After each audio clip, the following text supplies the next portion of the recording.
नमस्कार, मैं हूं शशि। आइए झारखंड की टॉप 25 प्रमुख खबर जानते हैं।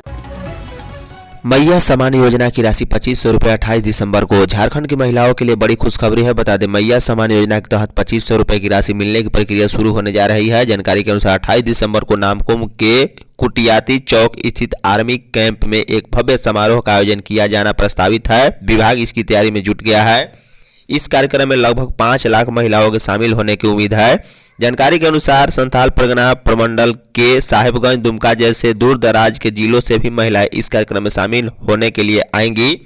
उनके ठहरने की भी उचित व्यवस्था की जा रही है। इस कार्यक्रम में मुख्यमंत्री हेमंत सोरेन राज्य की 55 लाख महिलाओं के खाते में 2500 रुपये मैया सम्मान राशि की किस्त देंगे।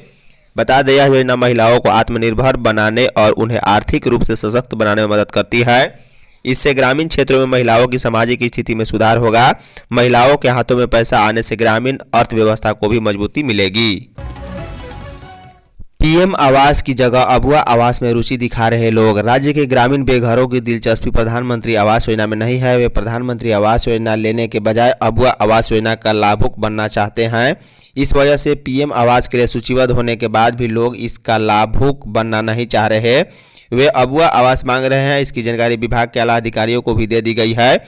वहीं विभागीय मंत्री दीपिका पांडे सिंह के संज्ञान में भी यह मामला आया है। इसके बाद यह देखा जा रहा है कि जिन लाभुकों का चयन पीएम आवास के लिए किया गया है, उन्हें अब कैसे अबुआ आवास दिया जाए, इस मामले में अधिकारी मंथन कर रहे हैं। बता दें, प्रधानमंत्री आवास योजना ग्रामीण के लाभुकों को आवास के लिए प्रति इकाई 1,20,000 रुपये दिए जाते हैं।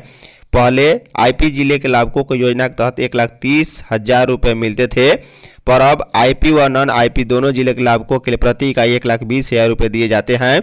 वहीं अबुआ आवास के लिए प्रति इकाई 2 लाख रुपये दिए जाते हैं। इस तरह अबुआ आवास में लाभुकों को 80,000 रुपये अधिक दिए जा रहे हैं।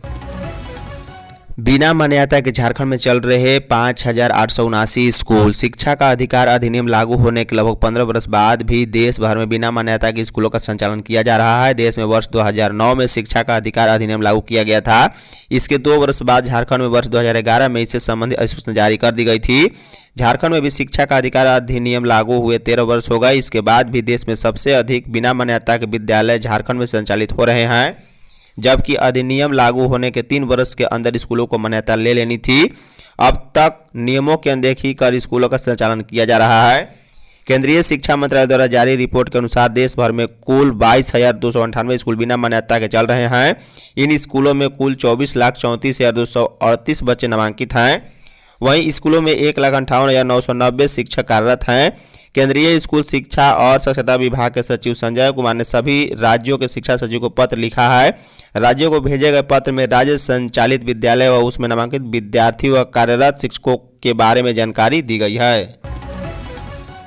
झारखंड में हर माह 1.5 लाख ग्रीन कार्डधारी नहीं उठा रहे राशन। झारखंड में हर माह औसतन 1.5 लाख ग्रीन कार्डधारी राशन का उठाव नहीं कर रहे हैं। पिछले 4 माह से सिर्फ 65 से 70% लाभुक परिवार ही राज्य खाद्य सुरक्षा अधिनियम के तहत खाद्यान्न का उठाव कर रहे हैं। इस वर्ष अलग अलग 4 माह में 27 से 35% परिवारों ने राशन का उठाव नहीं किया है। अब ऐसे लाभुकों का राशन कार्ड रद्द करने की तैयारी चल रही है। राज्य में ग्रीन कार्डधारियों की संख्या 6,54,845 है। वहीं इसके लाभुक सदस्यों की संख्या करीब 20 लाख है। इधर पिछले 1 साल से 70,000 से अधिक ग्रीन कार्डधारियों ने इस योजना का लाभ नहीं लिया है। इस मामले को खाद्य आपूर्ति विभाग ने गंभीरता से लिया है। विभाग ने ऐसे राशन कार्डधारियों को चिन्हित किया है, साथ ही भौतिक सत्यापन का निर्देश दिया। जिलों के एसआरओ ने एमओ व डीलर के माध्यम से ऐसे कार्डधारियों का भौतिक सत्यापन करने का निर्देश दिया है। उत्सव मेले के समापन समारोह में शामिल हुए सीएम हेमंत। पुरुलिया रोड स्थित लोयला मैदान में रविवार को 5 दिवसीय उत्सव मेला का समापन हो गया है। मुख्य अतिथि सीएम हेमंत सोरेन, विधायक कल्पना सोरेन और आर्चबिशप विसेंट आइद शामिल हुए। मेला उत्सव में क्रिसमस केक काटा गया। युवाओं को संबोधित करते हुए सीएम हेमंत ने कहा है कि क्रिसमस उत्सव को हर्षोल्लास से मनाएंगे। जिस प्रकार यीशु मसीह धरती पर प्रेम शांति लेकर आए थे, उसी प्रकार समाज में क्रिसमस प्रेम पूर्वक और नम्रता से मनाएंगे। युवा गायकों को उत्सव मेला में नया मंच प्रदान किया गया। 2024 को यादगार बनाने के लिए कई कार्यक्रम आयोजित किए गए। मेले के आखिरी दिन में युवाओं की भीड़ देखी गई। भाजपा नेता के साथ मारपीट के विरोध में दुमका में सड़क जाम। दुमका जिले के रामगढ़ बाजार के लखनपुर रोड में घटवाल समाज से जुड़े भाजपा नेता जीतलाल राय के साथ कुछ लोगों ने मारपीट की थी। इसके बाद उन्हें झूठे केस में फंसाने का प्रयास किया गया। इसके विरोध में जिला परिषद सदस्य अनिता देवी के नेतृत्व में ग्रामीणों ने रामगढ़ गोड्डा मुख्य मार्ग को जाम कर दिया। घटना के विरोध में रामगढ़ बाजार के दुकानदारों ने भी अपने प्रतिष्ठान बंद कर आंदोलन का समर्थन किया है। जाम के चलते दुमका गोड्डा व रामगढ़ हंसडीहा सड़क पर गाड़ियों की लंबी कतार लग गई। सीओ प्रदीप कुमार व थाना प्रभारी शशिकांत साहू ने मौके पर पहुंचकर जमाकर्ता को समझाने का प्रयास किया, लेकिन लोग नहीं माने। वे जीतलाल राय के साथ मारपीट के आरोपियों की गिरफ्तारी की मांग पर अड़े थे। वहीं घंटों की मकसद व थाना प्रभारी द्वारा आरोपियों की 24 घंटे के अंदर गिरफ्तारी के आश्वासन के बाद जाम हटाया गया। झारखंड के 17 जिलों में धुंध, बढ़ेगी ठंड। झारखंड के 17 जिलों में रविवार को कोहरे और बादल का असर दिखा। खूंटी समेत कई जिलों में बारिश हुई। सुबह कोहरा छाने और दिन में बादल रहने के कारण ठंड का एहसास ज़्यादा हुआ। वैसे बादलों के चलते रात में कनकनी कम रही। दरअसल कोहरे और बादल के कारण अधिकतम तापमान में 2 डिग्री तक गिरावट से ठंड का अनुभव ज़्यादा हुआ। मौसम केंद्र के अनुसार अगले 5 दिनों के दौरान न्यूनतम तापमान में ज़्यादा बदलाव के आसार नहीं है। धुंध वाले इलाके में सोमवार को सुबह के बाद आसमान साफ हो जाएगा। मंगलवार को कुछ इलाकों में आंशिक बादल छाएंगे, कहीं कहीं बारिश की भी संभावना है। वहीं कई जिलों का न्यूनतम पारा 10 डिग्री से नीचे रहा। लोहरदगा, धनबाद, चतरा, बोकारो में ठंड का असर दिखा। बता दें, रांची मौसम केंद्र के वैज्ञानिक अभिषेक आनंद ने बताया है कि बादल छाने के कारण कई जिलों में रात में कनकनी से थोड़ी राहत तो मिली, लेकिन दिन में ठंड का एहसास ज़्यादा रहा।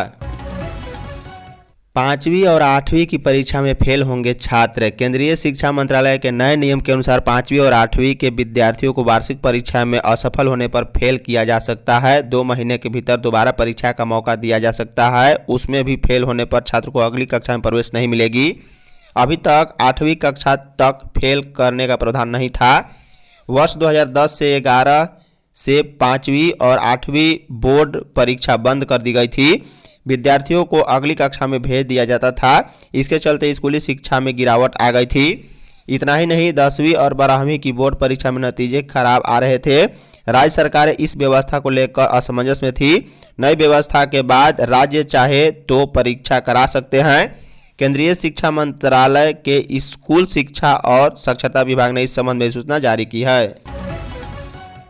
धान खरीद 8 दिनों में 7 गुना से अधिक। खरीफ विपणन वर्ष 2024-25 में धान की खरीद पिछले वित्तीय वर्ष के शुरुआती 8 दिनों की तुलना में 7 गुना से अधिक हुई है। पिछले साल 28 दिसंबर से धान की खरीद शुरू हुई थी। तब शुरुआती 8 दिनों में 39,763 क्विंटल धान की खरीदी हुई थी। वहीं इस बार शुरुआती 8 दिनों यानी 15 दिसंबर से 22 दिसंबर तक धान की खरीद का आंकड़ा 2,75,898 क्विंटल तक पहुंच चुका है। इस वर्ष 15 दिसंबर से राज्य के सभी जिलों में किसानों से धान की खरीद की शुरुआत हुई है। विभाग के ई उपार्जन पोर्टल में रजिस्टर्ड 2.35 लाख किसानों में से 4404 ने अधिकृत केंद्रों पर धान बेचा है। 9 वर्ष में खलल डालने वालों की खैर नहीं। रांची समेत आसपास के क्षेत्रों में पर्यटन स्थलों पर सैलानियों की सुरक्षा और हुड़दंगियों मचाने वालों से निपटने के लिए पुलिस प्रशासन ने सख्त प्रबंध किए हैं। इसके लिए रांची में 700 अतिरिक्त जवानों को पर्यटन स्थल और पार्कों के आसपास लगाया गया है।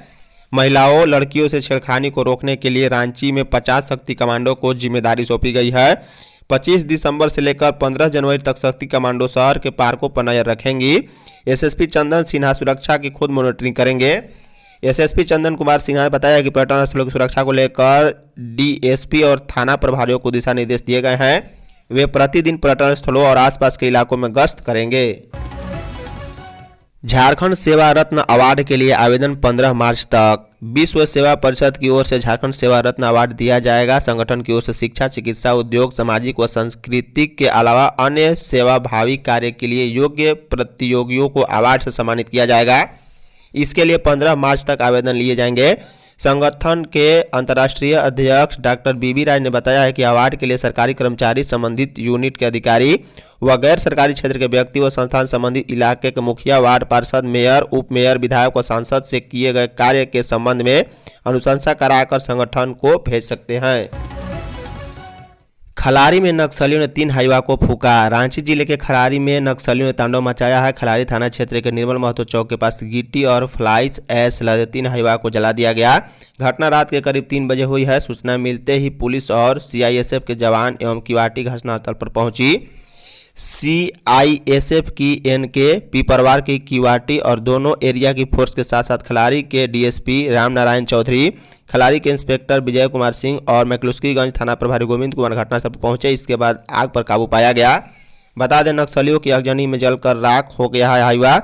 साथ ही साथ 3 हाईवा में अगजनी के बाद से रोड भी बंद है।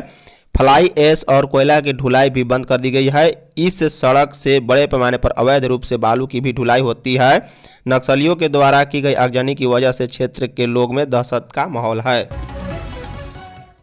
पलामू के हुसैनाबाद में महिला को होटल बुलाकर मार दी गोली। हुसैनाबाद थाना क्षेत्र के जपला देवरी मुख्य पथ के स्वामी गैस गोदाम के समीप एक होटल में 2 अपराधियों ने महिला पूजा कुमारी 25 वर्षीय की गोली मारकर हत्या कर दी है। यह घटना रविवार शाम 4 बजे की है। मृतक के पति का नाम रूपचंद कुमार है। डीएसपी एस मोहम्मद याकूब, थानेदार संजय यादव घटनास्थल पर पहुंचे। वहीं डीएसपी याकूब के अनुसार सीसीटीवी फुटेज के आधार पर पुलिस ने 2 अपराधियों की शिनाख्त कर ली है। इनमें से एक अपराधी को पुलिस ने गिरफ्तार कर लिया है, जबकि एक की तलाश छापेमारी जारी है। 22 दिसंबर को राष्ट्रीय एवं राजकीय अवकाश घोषित करने की मांग। आदिवासी सेंगेल अभियान द्वारा रविवार की शाम को झरनाडीह में हासा भाषा विजय दिवस मनाया गया। कार्यक्रम की अध्यक्षता सेंगेल मांझी परगना मंडवा के जिला महासचिव फूलचंद किस्कू ने की है। मुख्य अतिथि अभियान के प्रदेश संयोजक करमचंद हंसदा ने कहा है कि 22 दिसंबर आदिवासी समाज के लिए खुशी का दिन है। पूर्व सांसद सालखन मुर्मू के प्रयास से वर्ष 2003 में इसी दिन आदिवासी भाषा संताली को 8वीं अनुसूची में शामिल किया गया। संताल परगना टेनेंसी एक्ट अर्थात जमीन बचाने का कानून भी पास हुआ था। 22 दिसंबर को राष्ट्रीय एवं राजकीय अवकाश घोषित किए जाए।